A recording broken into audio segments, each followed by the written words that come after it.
অভয়া ধর্ষণ খুনের তদন্তে আরজিকর মেডিকেলের সিবিআই এর সিট। আরজিকর মেডিকেলে অধ্যক্ষের ঘরে গিয়ে সিবিআই এর জিজ্ঞাসাবাদ। 2024-এর 9ই আগস্ট ডিউটিতে থাকা হাসপাতালে 3 জনকে জিজ্ঞাসাবাদ করছেন সিটের আধিকারিকরা।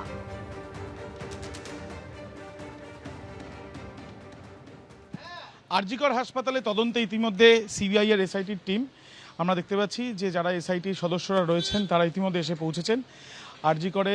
এখানে আমরা জানি যে পুলিশের তরফ থেকে যে তদন্ত করা হয়েছে পরবর্তীকালে সিবিআই তদন্তভার হাতে নেয় এবং এই ধর্ষণ খুনের ঘটনায় তদন্ত করতে এর আগেও এসআইটির টিম তারা এসে পৌঁছেছিলেন এবং এখনও দেখা যাচ্ছে এমএসবিপির যে অফিস সেই অফিসে এসে পৌঁছলেন 3 সদস্যের এসআইটি টিমের সদস্যরা এবং তাদের তরফ থেকে এর আগেও এখানে তারা এসেছিলেন, ঘটনাস্থলও পরিদর্শন করেন এবং তার সাথে সাথে বেশ কয়েকজনকে জিজ্ঞাসাবাদের প্রক্রিয়াও চালানো হয়। এখন দেখা যাচ্ছে যে সিবিআই এর এসআইটি টিমের সদস্যরা তারা এসে পৌঁছেছেন এমএসবিপির অফিসে। এখন দেখার বিষয় এই ধর্ষণ খুনের ঘটনায় পরিবারের তরফ থেকে বারবার করে জানানো হচ্ছিল যে যেভাবে তদন্ত চলছে সেইভাবে তারা খুশি নয়, তবুও তারা আস্থা রাখছেন সিবিআইয়ের ওপরে। কিন্তু এই যে নতুন করে এসআইটি গঠন, হাইকোর্টে তারা রিপোর্ট পেশ করেছেন, লোয়ার কোর্ট বিশেষ করে শিয়ালদা কোর্টে তাদের স্ট্যাটাস রিপোর্ট জমা হয়েছে এবং সেই ক্ষেত্রে আগে যিনি তদন্তকারী আধিকারিক ছিলেন তার যে তদন্ত সেটা তারা খতিয়ে দেখার পর ঘটনাস্থল ফের তারা পরিদর্শন করেন। আজকে আবারও আরজিকর হাসপাতালে সিবিআই টিম। এখন দেখার বিষয় এই আরজিকরের ধর্ষণ খুনের ঘটনায় রহস্য উন্মোচন কি হয় কিনা। ক্যামেরায় সন্দীপ পালের সাথে আবির দত্ত, এবিপি আনন্দ।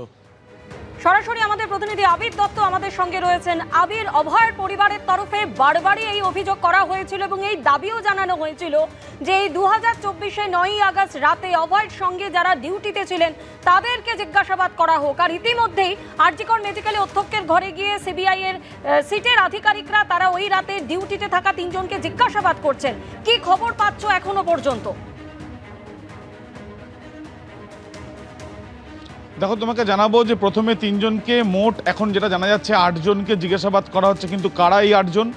এদের মধ্যে থেকে বেশ কয়েকজনের কিন্তু বক্তব্য বা তাদের বয়ান এর আগে সীমা পাহুজা তদন্তকারী আধিকারিক থাকাকালীন তিনি নিয়েছিলেন।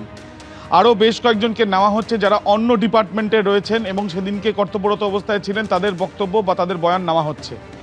যেদিনকে এই ঘটনা ঘটে সেদিনকে যে সময় এই ঘটনা ঘটেছে বলে আদালতে চার্জশিট দিয়ে সিবিআই তরফ থেকে দাবি করা হয়েছিল, মোট এই যে তদন্তের যে তদন্ত করা হয়েছে সেখানে যে নথি ইতিমধ্যে তদন্তকারীদের হাতে রয়েছে প্রায় 20টি ভলিউমে, প্রায় 1000-এর উপরে পাতা।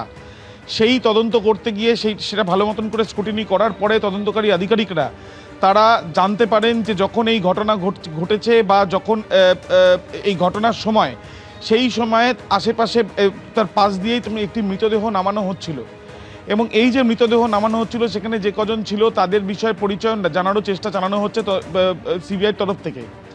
দ্বিতীয়ত, এর আগে যাদের যাদের বয়ান নেওয়া হয়েছিল সেই তাদের বয়ান হাতে রেখে বয়ানে তারা কি জানিয়েছিলেন সেই নথি হাতে রেখে তাদের মধ্যে বেশ কয়েকজনকে কিন্তু আজকে জিজ্ঞাসাবাদ করা হচ্ছে। সেখানে প্রায় 6 জনের মতো নার্স রয়েছেন এবং মোট 8 জনকে যে জিজ্ঞাসাবাদ করা হচ্ছে সেই 8 জনকে মুখোমুখি বসিয়েও জিজ্ঞাসাবাদ করা হচ্ছে এমনটা জানা যাচ্ছে। এই জিজ্ঞাসাবাদের পিছনে কারণ কি? কারণ মূলত দুটি। প্রথম, শিয়ালদা আদালতে যে স্ট্যাটাস রিপোর্ট সিবিআই তরফ থেকে দেওয়া হয়েছে এবং তার সাথে সাথে হাইকোর্টে যে রিপোর্ট দেওয়া হয়েছে সেই রিপোর্টে সিবিআই তরফ থেকে জানানো হয়েছে যে তারা এর আগে সিবিআই তরফ থেকে যে তদন্ত করা হয়েছে সেটা তারা স্ক্রুটিনি করছেন। অন্যদিকে তারা পানিহাটি শ্মশানে তাদের প্রতিনিধিরা তারা গিয়ে ঘুরে আসেন। একটা অভিযোগ পরিবারের তরফ থেকে তোলা হয়েছিল, সেটা হচ্ছে যে ময়নাতদন্ত যখন হয়েছে সেটার ময়নাতদন্তটা কতটা স্বচ্ছভাবে হয়েছে সেই বিষয় নিয়ে অভিযোগ তোলা হয়েছিল।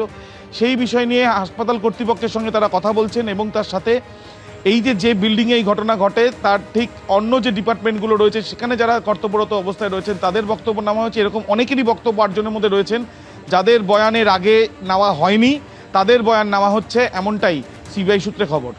ধন্যবাদ আবির। এবিপি আনন্দ, এগিয়ে থাকে, এগিয়ে রাখে।